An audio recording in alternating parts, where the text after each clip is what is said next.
name begin.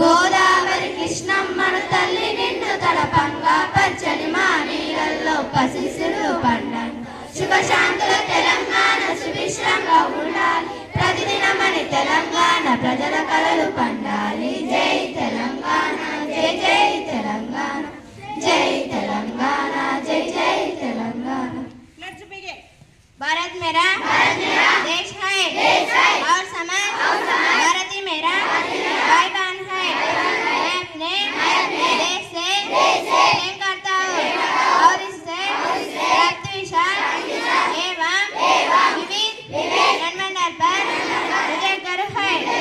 मैं सर्वदा इस देश एवं इसके जनमंडल के अनुरूप बनाने का प्रयास करूँगा। मैं अपने माता पिता और अध्यापकों तथा समस्त उद्यानों का आदर करूँगा और प्रत्येक व्यक्ति के प्रति नम्रता पूर्वक व्यवहार करूँगा। मैं अपने देश और उसकी जनता की प्रति अपनी भक्ति की शपथ लेता हूँ। उनके मंगल एवं समृद्धि में పూజా కార్యక్రమం ఉంటుంది। మన అధ్యక్షులు తర్వాత ముఖ్య అతిథి ఉపాధ్యాయ బృందం అందరూ కూడా పూజా కార్యక్రమంలో పాల్గొనాల్సిందిగా కోరుతున్నాం। జెండాను ఎగరేసుకుంటున్నాం కాబట్టి మీకు రీజన్ తెలియజేస్తూ జెండాను ఎందుకు ఎగరేస్తున్నాం అనేది తెలవాలి కదా। మనం ఈరోజు తెలంగాణ విమోచన దినోత్సవంగా జరుపుకుంటున్నాం। మనకు స్వాతంత్రము 1947లో వచ్చింది, కానీ తెలంగాణను మాత్రం విడవలేదు। కాబట్టి ఆ నిజాం నవాబులు పరిపాలించినటువంటి ఈ యొక్క విమోచన ఈ రోజు సంవత్సరము ఒక నెల ఎగరవేసుకుంటున్నాం। కృష్ణ ఓకే, అందరు లేచి నిలబడండి।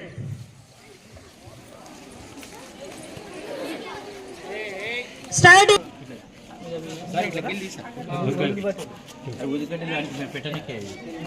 అగరబత్తులు పెట్టడానికి అది స్టాండ్ లేదు, కొంచెం బియ్యం పోస్తా దాంట్లో బియ్యం లేదా వద్దులే బియ్యం బియ్యం పోస్తా అట్ట పెట్టండి।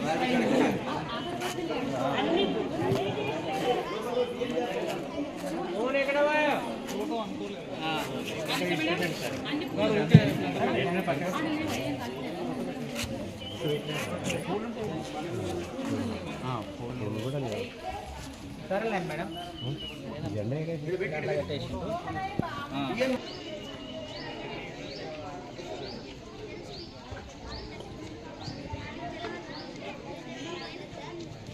మీరెవరు పాడొద్దండి, సాంగ్ వాళ్ళు పాడతారు, ఓన్లీ సెల్యూట్ చేయాలి।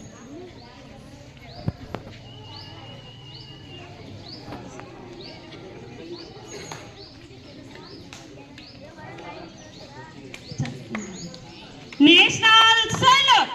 జనగణ మన అధినాయక జయ హే భారత భాగ్య విధాత పంజాబ్ సింధు గుజరాత్ మరాఠా ద్రావిడ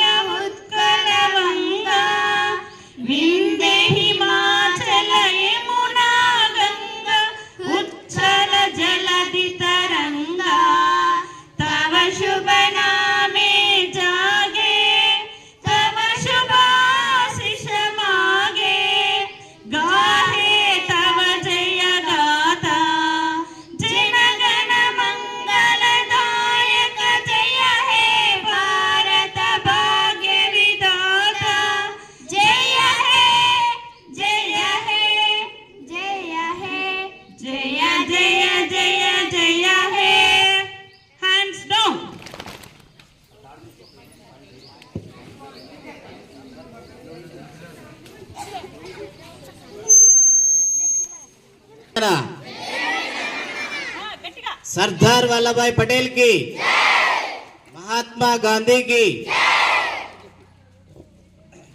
తెలంగాణ అమర వీరులకు, తెలంగాణ అమర వీరులకు జోహార్ జోహార్, తెలంగాణ అమర వీరులకు జోహార్.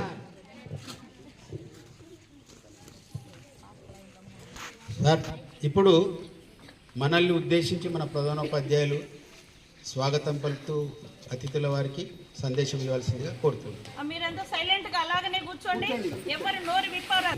శుభోదయం. ఈనాటి సెప్టెంబర్ 17వ తారీఖున జరుపుకుంటున్నటువంటి ప్రజాపాలన దినోత్సవానికి ముఖ్య అతిథిగా మన పాఠశాలకు ఇచ్చేసినటువంటి మన మండల ఎడ్యుకేషనల్ ఆఫీసర్ గారైనటువంటి శ్రీనివాస్ గౌడ్ సార్ గారికి, పాఠశాల సిబ్బందికి, విద్యార్థులందరికీ ప్రజాపాలన దినోత్సవ శుభాకాంక్షలు. ఈరోజు ముఖ్యంగా ఈ సెప్టెంబర్ 17ని మనం జరుపుకోవాల్సినటువంటి ఆవశ్యకత ఏమిటి అనేటువంటి దాన్ని మనం ఒకసారి పరిశీలన చేసుకున్నట్లయితే, బ్రిటిష్ వారు మన దేశానికి వచ్చి మన దేశాన్ని ఆక్రమించి దాదాపు 200 సంవత్సరాలకు పైగా మనల్ని పరిపాలించి అనేక పోరాటాల మూలంగా, స్వాతంత్ర ఉద్యమ పోరాటాల మూలంగా మనం స్వాతంత్ర్యాన్ని సంపాదించుకోవడం జరిగింది. ఎందరో అమరవీరులు తమ జీవితాలని త్యాగం చేసి మనకు స్వాతంత్ర్యాన్ని ఇచ్చి తెచ్చిపెట్టడం కూడా జరిగింది. మన దేశానికి స్వాతంత్ర్యం ఎప్పుడు వచ్చింది? 1947 ఆగస్టు 15వ తారీఖు నాడు మన దేశానికి స్వాతంత్ర్యం రావడం జరిగింది. అయితే భారతదేశాన్ని అంతవరకు 2 రకాలుగా పరిపాలింపబడేది. ఒకటి బ్రిటిష్ ఇండియా అని చెప్పేసి బ్రిటిష్ యొక్క పరిపాలన యొక్క ప్రత్యక్ష పరిపాలనలో ఉండేది. అంటే దాని అర్థం బ్రిటిష్ వాళ్ళే, అంటే బ్రిటిష్ పార్లమెంటే మన దేశంలో ఉండేటటువంటి పరిపాలన వ్యవహారాలన్నీ వాళ్ళే చూసుకునేవాళ్ళు. బ్రిటిష్ పార్లమెంటే నిర్ణయించేది. ఏం చేయాలన్నా, ఏ చట్టం చేయాలన్నా, మన దేశ పౌరులకు ఏ సౌకర్యాలు కల్పించాలన్నా బ్రిటిష్ ప్రభుత్వమే ప్రత్యక్షంగా నిర్ణయాలు తీసేసుకొని పరిపాలన కొనసాగేది. ఇంకొక వైపున భారతదేశంలోన స్వదేశీ సంస్థానాలు ఉండేవి.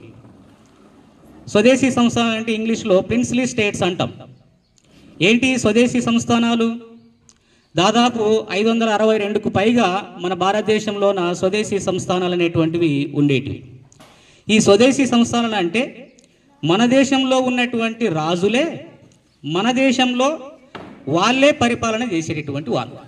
అంటే ఒకవైపు బ్రిటిష్ వాళ్ళు పరిపాలన చేసినారు, ఇంకొక వైపు ఎక్కడైతే రాజులు ఉన్నారో తమ రాజ్యాన్ని వాళ్ళే స్వతంత్రంగా పరిపాలన చేసుకుంటూ బ్రిటిష్ వారికి లోబడి ప్రతి సంవత్సరం వాళ్ళకి పన్ను కట్టేవాళ్ళు. మరి ఇక్కడ రాజులు తమ రాజ్యాన్ని వాళ్ళే స్వతంత్రంగా పరిపాలిస్తున్నట్టు లెక్క కదా. కాబట్టి ఇటు రాజులు పరిపాలన చేసినారు, బ్రిటిష్ వాళ్ళకు లోబడే, మరియు బ్రిటిష్ ప్రభుత్వం కూడా పరిపాలన అనేటువంటిది చేయడం జరిగింది. స్వాతంత్ర్యాన్ని పోయేటటువంటి సందర్భం లోపల ఒక అవకాశము లేదంటే ఒక చాయిస్ అనేటువంటిది మన దేశంలో ఉన్నటువంటి వాళ్లకు ఇచ్చి వెళ్ళడం జరిగింది. ఏంటది? ఈ స్వదేశీ సంస్థానాలు ఏవైతే ఉన్నాయో, ఏ రాజులైతే ఉన్నారో, మీరు రాజులు మీ ఇష్టం అటు పాకిస్తాన్లోనైనా కలవచ్చు, లేదంటే ఇండియా లోపలనైనా కలవచ్చు, లేదంటే మీరు స్వతంత్రంగానైనా కూడా ఉండొచ్చు. అంటే దాని అర్థం మీ రాజ్యాన్ని మీరే పరిపాలన చేసుకోవచ్చు. మీ రాజ్యం ఉంటుంది, ఆ రాజ్యానికి మీరే రాజులుగా ఉంటారు. కాబట్టి మీరు ఇండియాలోనన్నా కలవండి, లేదంటే పాకిస్తాన్లోనన్నా కలవండి, లేదంటే మీ రాజ్యం మీ ఇష్టం, మీరు స్వతంత్రంగానన్నా పరిపాలన చేసుకోవచ్చు అని చెప్పేసి ఒక ఆప్షన్ అనేటువంటిది ఇవ్వడం జరిగింది. దీంట్లో చాలా రాజ్యాలు కలిసిపోయినాయి. ఎందుకు అంటే ఇవన్నీ కొన్ని చాలా చిన్నగా ఉన్నాయి. రాజ్యాలు అంటే కనీసం మన పూడూరు కూడా ఒక రాజ్యమే. ఈ పూడూరు కూడా ఒక రాజు ఉండేవాడు. అట్లా చిన్న రాజ్యాలు కూడా చాలా ఉండేటివి. అందులో అయితే దీంట్లో కొన్ని పెద్దగా ఉన్నటువంటి సంస్థానాలు ఏవి చూసుకుంటే, ఒకటి కాశ్మీర్ ఉంది, రెండవది జునాగఢ్ ఉంది, మూడవది హైదరాబాద్ ఉంది. ఈ 3 గురించి మనం చెప్పుకున్నప్పుడు కాశ్మీర్ గురించి మనకు తెలుసు. ఏంటి? కాశ్మీర్ గురించి మనకు ఆల్రెడీ మనకు పాఠాల్లో కూడా రావడం జరుగుతుంది. తర్వాత జునాగఢ్ అనేటువంటి సంస్థానం కూడా భారతదేశం లోపల విలీనం కావడం జరిగింది. కాశ్మీర్ కూడా దానిపైన కూడా యుద్ధం చేసేసి కాశ్మీర్ను కూడా మన దేశంలోన విలీనం చేయడం జరిగింది. కానీ హైదరాబాద్లో ఉన్నటువంటి నవాబ్ మాత్రం నేను భారతదేశంలో కలవను, నా రాజ్యాన్ని నేనే స్వతంత్రంగా పరిపాలన చేసుకుంటా అని చెప్పేసి ఆయన చెప్పడం జరిగింది. మరి ఇలాంటి సందర్భంలోన చుట్టుముట్టు అన్ని ప్రాంతాలంతా కూడా మన ఇండియాలో కలిసినాయి. మరి ఇండియాలో అన్ని ప్రాంతాలు కలిసిన తర్వాత మళ్ళీ హైదరాబాద్ కలవకుండా ఉంటే మంచిగా ఉంటుందా? మొత్తం అంతా భారతదేశం ప్రజాస్వామ్య దేశంగా మారిపోయింది, హైదరాబాద్ మాత్రం మారలే. ఆయన ఏమంటున్నాడు, ఈ ప్రాంతాన్ని, ఈ నైజాం ప్రాంతాన్ని నేనే పరిపాలన చేసుకుంటా, ఈ ప్రాంతానికి నేనే నవాబుగా ఉంటా అని చెప్పేసి, ప్రజాస్వామ్యం కాకుండా రాజరికంగా ఉంటా అని చెప్పేసి ఆయన చెప్పడం జరిగింది. ఇది అంత ఆమోదయోగ్యం కాదు కదా. ఆమోదయోగ్యమా? కాదు. కాబట్టి ప్రభుత్వం నచ్చజెప్పడం జరిగింది, మీరు కంపల్సరీగా మీరు ఇండియా లోపల విలీనం కావాలి, జాయిన్ కావాలని చెప్తే కూడా ఆయన వినలే. వినకపోతే అప్పుడు మన హోమ్ మినిస్టర్ ఎవరున్నారు, అప్పుడు మన మొదటి ప్రధానమంత్రి ఎవరు? ప్రధానమంత్రి మన మొదటి ప్రధాని జవహర్ లాల్ నెహ్రూ. మరి మొదటి హోమ్ మినిస్టర్ సర్దార్ వల్లభాయ్ పటేల్ గారు. సో ఆ బాధ్యతని, అంటే ఆ స్వదేశీ సంస్థానాలని ఇండియా లోపల విలీనం చేసేటటువంటి బాధ్యతని సర్దార్ వల్లభాయ్ పటేల్కి అప్పచెప్పడం జరిగింది. ఆయన అన్నీ చేసిండు, కానీ హైదరాబాద్ మాత్రం వినలే. అప్పుడు ఏం చేసిండు ఆయన? ఆపరేషన్ పోలో అనేటువంటి ఒక పేరుతోటి మన భారత సైన్యాన్ని తీసుకొచ్చి ఈ చాదర్ఘాట్ సమీపం లోపల దాని దగ్గరగా ఈ హైదరాబాదు నవాబు సైన్యము, మన భారత సైన్యము భీకరంగా అనేక మంది కూడా ప్రాణాలు కోల్పోవడం జరిగింది. సో 3 రోజుల పాటు భయంకరమైనటువంటి యుద్ధం జరిగితే ఆ యుద్ధం లోపల నిజాం యొక్క సైన్యం అనేటువంటిది ఓడిపోవడం జరిగింది. ఓడిపోయిన తర్వాత ఆయన ఏం చేసిండు? హైదరాబాద్ ప్రాంతాన్ని మన ఇండియాలో కలిపి వేయడం జరిగింది. సో అట్లా కలిపి వేసినప్పుడు మొత్తం స్వతంత్ర భారతావని అఖండ భారతదేశంగా అవతరించడం జరిగింది. ఎందుకంటే మనకు అంతవరకు స్వాతంత్రం లేదు. 1947 15th ఆగస్టు దేశమంతా స్వాతంత్రం వచ్చింది, కానీ నైజాం ప్రాంతానికి మాత్రం, మన తెలంగాణ ప్రాంతానికి మాత్రం స్వాతంత్రము రాలేదు. ఎప్పుడు వచ్చింది? 1948 సెప్టెంబర్ 17. ఈరోజు ఏదైతే సెప్టెంబర్ 17 ఉందో 1948 రోజున మనకు స్వాతంత్రం అనేటువంటిది రావడం జరిగింది. ఆంధ్ర వాళ్ళకు వచ్చింది ఆగస్టులోనే, మిగతా వాళ్ళకు వచ్చింది ఆగస్టులోనే, కానీ తెలంగాణ వాళ్ళకు మాత్రం సెప్టెంబర్ 17 1948లో రావడం జరిగింది. సో దానినే మనము రకరకాలుగా చెప్పుకుంటాం. ఒకరు విలీనం అని చెప్పేసి, ఒకరు విమోచన అని చెప్పేసి. ఏది ఏమైనప్పటికీ మన భారతదేశంలో కలిసిపోయింది కాబట్టి దీన్ని మన రేవంత్ రెడ్డి సర్కారు యొక్క ప్రభుత్వము ప్రజాపాలన దినోత్సవంగా దీన్ని జరుపుకోవాలని చెప్పేసి ఆదేశాలు ఇవ్వడం మూలంగా ఈరోజు మన పాఠశాల లోపల ఈ ప్రజాపాలన దినోత్సవాన్ని నిర్వహించుకోవడం జరుగుతుంది. ఇది సెప్టెంబర్ 17కు ఉన్నటువంటి ప్రాముఖ్యత. అర్థమైంది కదా? రైట్. సో ఇప్పుడు మన పాఠశాలకు ముఖ్య అతిథిగా ఇచ్చేసినటువంటి గౌరవ ఎంఈఓ గారు ప్రసంగించవలసిందిగా కోరుతున్నా.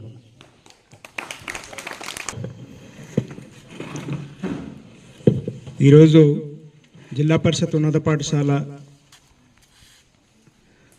ప్రధానోపాధ్యాయులు జీజీ రమణ సార్ యొక్క ఆధ్వర్యంలో జరుగుతున్నటువంటి తెలంగాణ ప్రజాపాలన దినోత్సవం కార్యక్రమానికి మరి వచ్చేసినటువంటి ఉపాధ్యాయులు, ప్రధానోపాధ్యాయులు, అట్లాగే విద్యార్థులు అందరికి కూడా నమస్కారాలు. మరి sir Ramana sir social sir కాబట్టి సార్కి సంపూర్ణమైనటువంటి సబ్జెక్టు, ఆయన చదివిన సబ్జెక్ట్ అది కాబట్టి మరి సారు అంతా మాట్లాడేశాడు. అయితే కొద్ది మాటలు నేను కూడా మాట్లాడతా. ఇప్పుడు చాలామందికి మనకు 1947 ఆగస్టు అర్ధరాత్రి స్వాతంత్రం వచ్చింది అనే విషయం అందరికి తెలుసు కదమ్మా. తెలుసు కానీ చూడలే కదా, మనం చూసినామా? చూడలే. ఇప్పుడు గాంధీజీ కూడా మనం ఫోటో చూస్తాం కానీ రియల్గా చూసినారా? వీడియోస్ ఉంటాయి అక్కడక్కడ కొన్ని, గాంధీజీ వీడియోలు ఉంటాయి కొన్ని, భారత స్వాతంత్ర సమరం జరిగినప్పుడు ఉన్నటువంటి కొన్ని వీడియోస్ ఉంటాయి, చూడండి ఎప్పుడన్నా టీవీలో, యూట్యూబ్లో కొట్టండి వస్తుంది. చూడండి, గాంధీజీ నిజంగా చూస్తాం మనం, ఒక సినిమాలో చూసినట్లు చూస్తాం మనం, ఒక అనుభూతి పొందుతాం. అంతకన్నా పూర్వకాలంలో ఉన్న మనుషుల వీడియోలు లేవు. ఇంకా మనం చూడవచ్చు గాంధీజీని ఎంతసేపు ఫోటోలో చూసింటాం, కానీ వీడియోలో కూడా చూడండి ఉంటాడు. ఆయన ముసలితనంలో కూడా ఎంత ఫాస్ట్గా నడుస్తాడో మనం నడవలేము, అట్లా ఉంటుంది. చూడండి ఒకసారి వీడియో, మీరు రియల్గా చూడవచ్చు గాంధీజీని మనం. మరి ఆనాడు స్వాతంత్రం వచ్చిన తర్వాత సార్ చెప్పినట్ల మరి ఎంతోమంది విదేశస్తులు, డచ్ వాళ్ళు, పోర్చుగీస్ వాళ్ళు, రకరకాల యూరోపియన్ ఖండానికి చెందినటువంటి అనేక దేశస్తులు మన దేశం మీదకి వ్యాపార నిమిత్తం వచ్చేసి, మొదట బ్రిటిష్ వాళ్ళకన్నా మిగతా వాళ్ళే చాలామంది వచ్చేసినారు. వాళ్ళు వచ్చి ఇక్కడ వ్యాపారాలు చేసుకొని వెళ్ళిపోవడం, ఇక్కడ నిలదొక్కుకోవడానికి ప్రయత్నం చేయడం, చివరిగా ఆ యూరోపియన్ కంట్రీస్ దేశాల మధ్యనే వాళ్ళ గొడవలు వచ్చేసి, మరి అందులో వాళ్ళకి యుద్ధాలు జరిగి అందులో ఇంకా చివరిగా గెలిచినటువంటి వాళ్ళు ఎవరంటే బ్రిటిష్ వాళ్ళు. వీళ్ళకి ఆయుధ సంపత్తి అన్నీ చక్కగా ఒక టెక్నాలజీ పరంగా ఉండేది. కాబట్టి చివరికి అఖండ భారతదేశాన్ని పరిపాలించడానికి మరి వాళ్ళు ప్రణాళికలేసి విజయవంతమైనారు ఆనాడు. ఇప్పుడు చూస్తే లండన్ దేశం, బ్రిటన్ దేశం అంటే చిన్నగా ఉంటుంది, చాలా చిన్న. మనము ఒక పేరు కూడా అంటారు, సూర్యుడు అస్తమించని సామ్రాజ్యం అంటాం బ్రిటన్ దేశాన్ని. సూర్యుడు అస్తమించాడు అంటే ఏమని అర్థం? అస్తమించాడా? సూర్యుడు అస్తమిస్తాడు కదా, అంటే భూమికి అటు ఇటు రెండు వైపులా ఉన్నటువంటి రాజ్యాలను కూడా పరిపాలించినటువంటి వాళ్ళు. చాలా చిన్న దేశం. మరి వాళ్ళు ఆనాడే ఎంత ఈ విధంగా పరిపాలించినారంటే, మరి ప్రపంచంలో ఉన్న వివిధ దేశాల్లో అనైక్యత ఎట్లా ఉంది అనేది మనకు ఒక తార్కాణం అది. కాబట్టి మరి బ్రిటిష్ వాళ్ళు పరిపాలించినారు. ఇప్పుడు ఉదాహరణకు మనకి ఇక్కడ రైల్వే పట్టాలు ఉంటాయి కదమ్మా. మా తాత మీ అంత ఉన్నప్పుడు ఈ రైలు పట్టాలు వేసినారంట. 1910 ఆ ప్రాంతంలో రైలు పట్టాలు వేసినట్ట మా తాత చూసినాడు. అంటే ఈ రైలు పట్టాలు వేసినది వాళ్ళే, బ్రిటిష్ వాళ్ళే. అయితే వాళ్ళు స్వార్థంతో ఇక్కడ ఉండి ఇక్కడ ఉన్నటువంటి ఖనిజ సంపదని, ఇతర వనరులను అన్నింటిని వాళ్ళ దేశాన్ని తరలించుకోవడం కోసం, రవాణా సౌకర్యం కోసం కొన్ని ఏర్పాట్లు చేసుకొని కంచి సంపద తీసుకుపోయింది. నిజమైనటువంటి ప్రేమ, దేశభక్తి వాళ్ళకి ఎందుకు ఉంటుంది? మనకున్నట్లు ఉంటుందే? ఉండదు. స్వార్థంతో వాళ్ళ కోసం ఎన్నో పనులు చేసుకొని మరి సంపదను తరలించుకుపోయినారు. మన దేశస్తులను అనేకమైనటువంటి బాధలు పెట్టినారు. అవన్నింటిని భరించుకుంటూ అట్లాగే భారతదేశంలో మరి ప్రజల్లో కూడా చైతన్యం రావడం జరిగింది. మీరు రౌలత్ చట్టం అని ఇట్లాంటివన్నీ కూడా సోషల్లో చదువుతుంటారు ఇవన్నీ.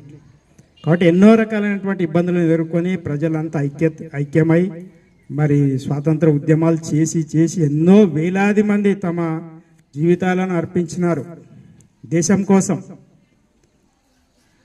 దేశం కోసం వాళ్ళ యొక్క కుటుంబాన్ని కూడా పట్టించుకోలే, దేన్ని పట్టించుకోలే. దేశం కోసం చివరికి ఇప్పుడు అల్లూరి సీతారామరాజు గురించి మనం వింటుంటాం. గుండె చూయించి నన్ను కాల్చరా అన్నాడు బ్రిటిష్ వాళ్ళని. మనం ఎవరైనా పిస్తోల్ తీసుకొచ్చి కాల్స్తా అంటే మనం ఉంటాం ఆడ? అక్కడ ఉండనే ఉండవు. అంటే ఎంత ధైర్యం ఉండాలో చూడండి. దేశం భక్తి ఉన్నటువంటి వ్యక్తిగా ఆనాడు అందరూ కూడా మరి నిస్వార్థంతో కుటుంబాలను వదిలేసి దేశం కోసం వాళ్ళు కష్టపడినటువంటి ఫలము ఈరోజు మనం అంతా స్వేచ్ఛగా గాలి పీల్చుకుంటూ ఉన్నాం. కాబట్టి ఈరోజు మనం ఇంత స్వేచ్ఛగా మన భావాలను వ్యక్తం చేస్తూ ఉన్నటువంటి ఈ కాలంకి మూల పురుషులు మన పూర్వీకులైనటువంటి దేశ నాయకులు, గాంధీజీ లాంటి వాళ్ళు, నెహ్రూ లాంటి వాళ్ళు, సర్దార్ వల్లభాయ్ పటేల్ లాంటి గొప్ప గొప్ప వ్యక్తులు, మరి ఎంతోమంది స్త్రీలు కూడా దేశం కోసం త్యాగం చేసి మరి మనకి స్వాతంత్ర ఫలాన్ని ఇచ్చిపోయినారు. మరి ఎప్పుడైనా మన దేశంలో ఉన్న వాళ్ళకైతే భక్తి ఉంటుంది, బయట వాళ్ళకి ఏముంటుంది? ఎంతసేపునా దోచుకున్నాలో వెళ్ళిపోవాలా అనేది ఉంటుంది. ఇప్పుడు మన కుటుంబంలో మనం ఉంటాం, మన ఇంటి మీద ప్రేమ ఎక్కువ ఉంటుంది. ఎవరైనా చుట్టం వచ్చినాడు అనుకో, స్వార్థపరమైనటువంటి చుట్టం వచ్చినాడు అనుకో, స్వార్థ గుణం కలిగిన వాడు ఇంట్లో ఏమైనా వేసుకపోదామని ఆలోచన చేస్తాడు. అటువంటి వాళ్ళు బ్రిటిష్ వాళ్ళు. ఏదైతేనేమి వాళ్ళు వెళ్ళిపోయినారు. మనకు రాజ్యం 1947 ఇచ్చినారు. అదే అర్ధరాత్రి మళ్ళీ ఇండియా కూడా అఖండ భారతదేశం మరి 2 దేశాలుగా విడిపోయింది. పాకిస్తాన్గా మరి ఇండియాగా స్వతంత్ర భారతదేశంగా 2గా విడిపోయింది. విడిపోయినప్పటికీ కూడా ఆనాడు మరి బ్రిటిష్ వాళ్ళు రాకముందు, విదేశస్తులు యూరోపియన్ కంట్రీస్ వాళ్ళు రాకముందు మన దేశాన్ని మీరు చదువుతారు, గుప్తులు, తర్వాత కాకతీయులు, చోళులు, ఎంతోమంది మీ చరిత్రలో చదువుతుంటారు. వాళ్ళంతా పరిపాలించినారు. అంటే రాజ్యాలుగా ఉండేటి మన భారతదేశం అంతా. అన్ని రాజ్యాలు ఎప్పటి వరకు అంటే స్వాతంత్రం వచ్చే వరకు కూడా మరి సార్ చెప్పినట్లు కాశ్మీరు, జునాగఢ్, తెలంగాణ ఇట్లా రకరకాలైనటువంటి రాజ్యాలు అన్నీ కూడా ఉండేటివి. మరి అవన్నీ స్వాతంత్రము మన దేశంలో వాళ్ళని విభజించి పాలించి బ్రిటిష్ వాళ్ళు లబ్ధి పొంది వాళ్ళు వెళ్ళిపోయినారు. కానీ వాళ్ళు వెళ్ళిపోయిన తర్వాత కూడా ఇక్కడ ఐక్యత అనేటువంటిది లేకుండా అయిపోయింది. ఒక్కో రాజ్యం స్వతంత్రంగా నేనే ఉంటా, నీ ఊరు నీదే, నీ రాజ్యం నీదే, నా రాజ్యం నాదే, అతని రాజ్యం అతనిదే, మన భారతదేశంలో కలిసి ఉన్నా కూడా నీది నీదే, నాది నాదే అనే విధంగా ఉన్నటువంటి సందర్భంలో మరి వచ్చిన స్వాతంత్రాన్ని ప్రజలందరూ అనుభవించాలా, అందరూ ఐక్యంగా ఉండాలి భారతదేశంలో అని చెప్పి మరి ఆనాడు నెహ్రూ ప్రధానమంత్రిగా ఉన్నప్పుడు మరి హోంమంత్రిగా ఉన్నటువంటి సర్దార్ వల్లభాయ్ పటేల్, మరి ఉక్కు మనిషి అంటాం మనం, అతను ఐరన్ మ్యాన్ ఆఫ్ ఇండియా, ఒక స్థిరమైనటువంటి దృఢమైనటువంటి నిర్ణయంతో మరి ఎన్నో భారతదేశంలో సార్ చెప్పినట్లు 560 దాకా విదేశీ సంస్థానాలన్నింటినీ కలుపుకుంటూ పోయి భారతదేశంలో విలీనం అయిపోయినా కూడా మరి మన తెలంగాణ రాష్ట్రంలో ఉన్నటువంటి నిజాం పాలనలో ఉన్నటువంటి పాలకులు మరి ఇక్కడ కలవకపోవడం, వారి మీద ఒక సైనిక చర్య తీసుకొని భారత ఉప ప్రధాని అట్లాగే హోంమంత్రిగా ఉన్నటువంటి సర్దార్ వల్లభాయ్ పటేల్ గారు మరి ఒక నిర్ణయం తీసుకొని మరి సైనిక చర్య చేపట్టి చివరికి 1947 ఆగస్టు 15కి మనకు స్వాతంత్రం వస్తే 1948 సెప్టెంబర్ 17 అంటే దాదాపు 1 సంవత్సరం 1 నెల పాటు మన దేశంలో మరి ఇవన్నీ పోరాటాలు జరిగి చివరిగా మన తెలంగాణ రాష్ట్రం అంతా కూడా భారతదేశంలోనే ఉంది. కానీ ఇంకా ఈ పరిపాలన కిందికి రాకుండా ఉన్నప్పటికీ ఇంకా ఆ రోజు విలీనం చేసి మరి తెలంగాణ విమోచన దినం అని, తర్వాత ఇప్పుడు ప్రభుత్వాలు వచ్చినప్పుడు ప్రజాపాలన దినోత్సవం, రకరకాలైనటువంటి పేర్లతో పిలుస్తున్నాం. మరి ఆ సందర్భంగా మరి ప్రభుత్వం చేపట్టినటువంటి ఈ కార్యక్రమంలో మరి అన్ని పాఠశాలల లోపల, అన్ని ఆఫీసుల లోపల ఈ పతాకావిష్కరణ జరగాలనేటువంటి ప్రభుత్వ ఉద్దేశం ఆధారంగా మరి ఈరోజు జరుగుతున్నటువంటి కార్యక్రమంకి నేను విచ్చేసి మరి మీ ముందర మాట్లాడడానికి నాకు అవకాశం ఇచ్చినటువంటి మరి ప్రధానోపాధ్యాయులు, మీ పాఠశాల సిబ్బందికి, విద్యార్థులకు అందరికీ ధన్యవాదాలు తెలియజేస్తూ ముగిస్తున్నాను.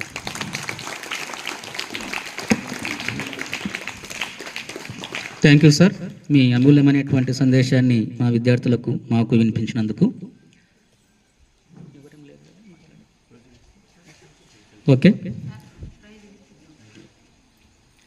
ఇప్పుడు మనం నిన్న జరుపుకున్నటువంటి హిందీ దివస్ జరుపుకున్నాం కదా, సంతోషాలతోటి హ్యాపీగా. సో ఆ హిందీ దివస్లో పాల్గొనేటువంటి మీకు అందరికి కూడా బహుమతి ప్రధానోత్సవం ఇప్పుడు ఉంటుంది.